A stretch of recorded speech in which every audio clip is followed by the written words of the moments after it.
아날라요 비구가 쓴 마음챙김 확립 명상의 전체적인 내용을 조감해 보고 오늘은 2장을 말씀드리도록 하겠습니다. 수행의 바퀴입니다. 그 바퀴의 중심에 몸에 대한 마음챙김, 몸사띠가 있습니다. 특히 아나파나사띠, 호흡, 숨에 대한 사띠, 이것이 바로 수행 바퀴의 중심축에 있습니다. 그 다음에는 몸의 부분들을 알아차리고, 그 다음에 몸이 4가지 요소로 주로 이루어져 있습니다. 지수화풍, 그것들의 특성들을 알아차리고, 다음에는 계를 지키는 것이 수행할 때는 아주 중요하기 때문에 계의 요소를 수행의 바퀴살에다가 하나 넣고, 몸사띠, 몸 부의 요소, 이런 것들은 신수신법의 신, 몸에 대한 마음챙김에 해당하고, 이제 두 번째인 느낌에 대한 마음챙김을 하게 됩니다. 세 번째는 마음에 대한 마음챙김이고, 마지막이 법에 대한 마음챙김인데, 이 법에 대한 마음챙김은 니까야와 아함을 다 합해가지고 2가지 차원으로 정리를 했습니다.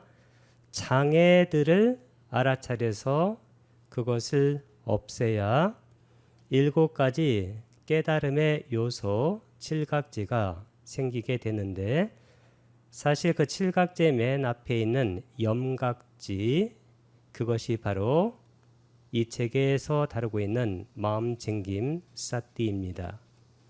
이렇게 7가지 깨달음의 구성 요소들이 일어나서 우리가 깨닫는 방향으로 이 법의 바퀴를 굴려가면 어떤 상황이 벌어지냐면 어떤 것에도 의존하거나 집착하지 않고 머물게 됩니다. 왜냐하면 모든 법이라는 것이 그 법의 특성 내지는 성품, 그것이 바로 무상하고 괴로움이고 무아, 실체가 없기 때문에 실체 없는 어떤 것에 의존하거나 그것에 집착하지 않게 된다는 것입니다. 그리하여 우리가 해탈과 열반을 얻게 된다는 것입니다. 이것을 사념처하고 들숨날숨, 숨과의 관계에서 다음과 같이 간략하게 살펴볼 수가 있습니다. 중앙에 이 숨이라는 것은 들숨날숨을 말하는 것이고, 빨리어는 아나파나사띠를 말하는 것입니다. 이 아나파나사띠를 성취하게 되면 사념처를 성취한다라고 부탁해서 말씀하셨기 때문에 수행의 바퀴 중심에 숨을 놓는 것은 바람직합니다. 이렇게 아나파나사띠를 하게 되면 신, 몸에서 일어나는 현상을 알아차리게 되고, 수, 느낌에서 일어나는 현상들을 알아차리게 되며, 심, 마음에서 일어나는 현상들을 알아차리게 되고, 그리고 법의 차원에서 일어나는 현상들을 알아차리게 됩니다.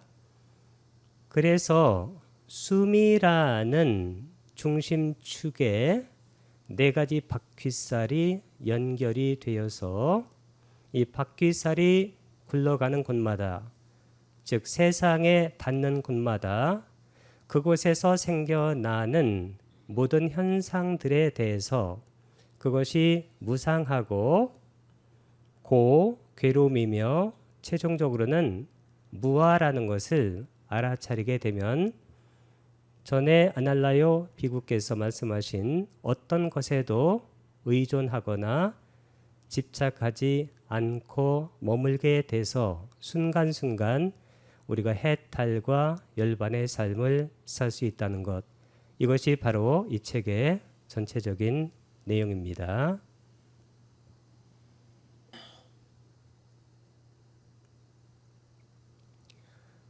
제2장은 마음챙김의 확립 사티파타나를 다루고 있습니다.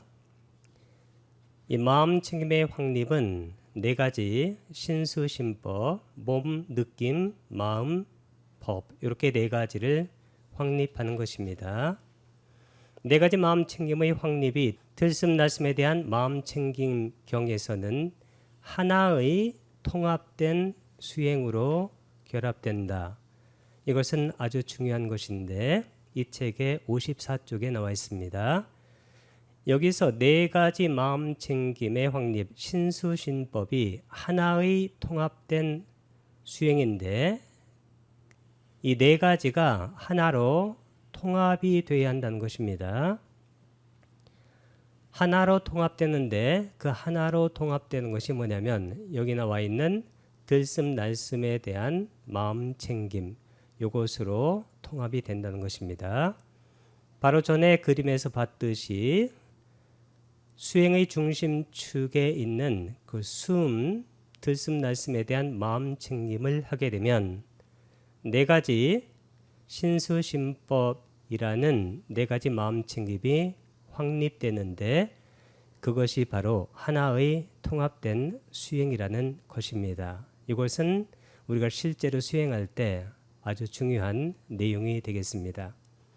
그래서 우리 몸에서 일어나는 현상들 중에서 가장 지속적이고 그리고 늘 있고 그리고 수행의 대상으로서 가장 수승한 대상인 호흡, 들숨날숨, 숨을 알아차리는 것을 하나의 통합된 수행으로 하게 되면 실제로 부탁에서도 네 가지 마음챙김의 확립이 성취되고 네 가지 마음챙김의 확립이 성취되면 7가지 깨달음의 요소가 성취되어서 결국에는 깨달음을 얻게 된다는 그런 말씀을 하셨습니다.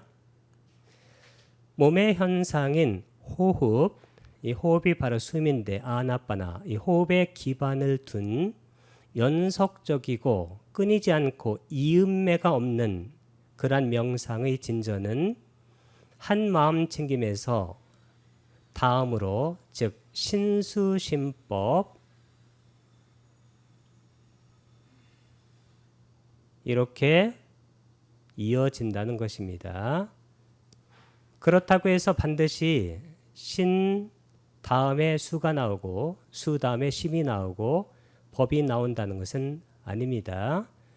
이것은 리니어한 그러한 방법입니다. 단선적인 어떤 법도 이렇게 단선적으로 실제로 진전하지 않습니다.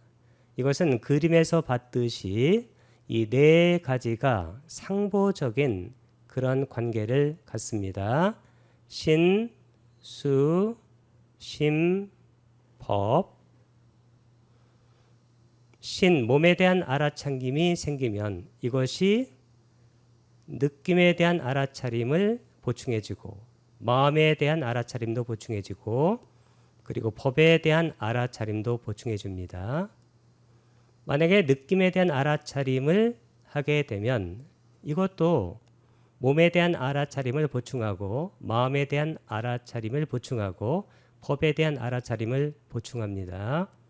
마음에 대한 알아차림을 하게 되면 몸에 대한 알아차림, 느낌에 대한 알아차림, 법에 대한 알아차림을 보충해주고 법에 대한 알아차림을 하게 되면 이것도 몸에 대한 알아차림, 느낌에 대한 알아차림, 마음에 대한 알아차림을 보충해 주는 것 이것이 바로 수행에서는 아주 중요한 겁니다. 그래서 1번의 방법은 리니어한 단선적인 그러한 이해인데 이것은 논리를 펴기 위해서 말하는 것이고 실제로 수행에서는 2번과 같은 그러한 상보적인 그러한 수행이 실제적으로 이루어집니다. 그래서 어느 것을 수행해도 다른 것에 영향을 미쳐서 다른 것도 수행이 되는 것이 수행에서는 중요한 관점이라고 할 수가 있습니다.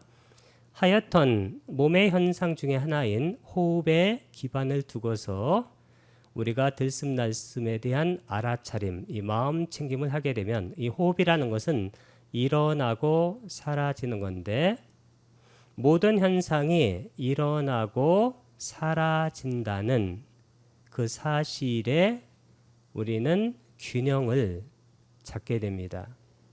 우리는 일반적으로 일어나는 것, 생기는 것, 태어나는 것, 존재하는 것, 있는 것 여기에만 방점을 찍고 사라지는 것, 소멸하는 것, 없어지는 것, 공으로 변하는 것, 무아인 것 이런 것에는 관심을 잘 갖지 않습니다. 그래서 우리의 인식에는 균형이 잡히질 않습니다. 그 균형을 맞추도록 하는 것이 실제적으로는 우리가 수행에서 아주 중요하고 삶에서도 아주 중요하다는 생각이 들어집니다. 일어나는 것만 관심을 갖는 사람들은 일반적으로 생각이 천박해집니다.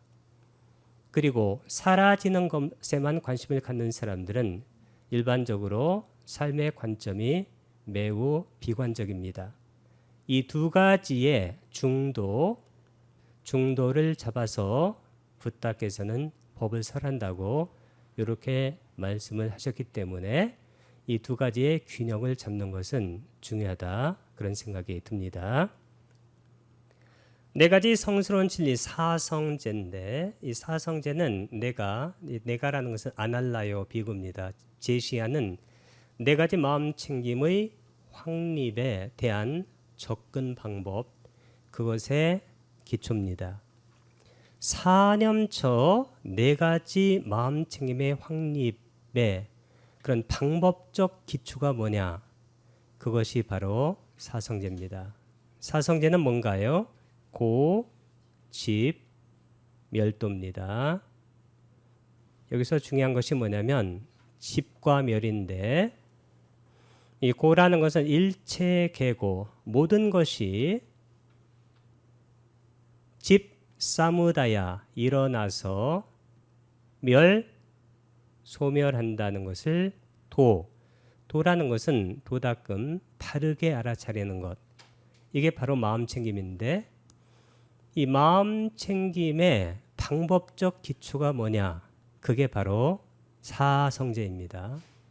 그래서 이 사성제는 깨달음의 결과 고집멸도 일 뿐만 아니라 실제적으로는 수행의 과정입니다.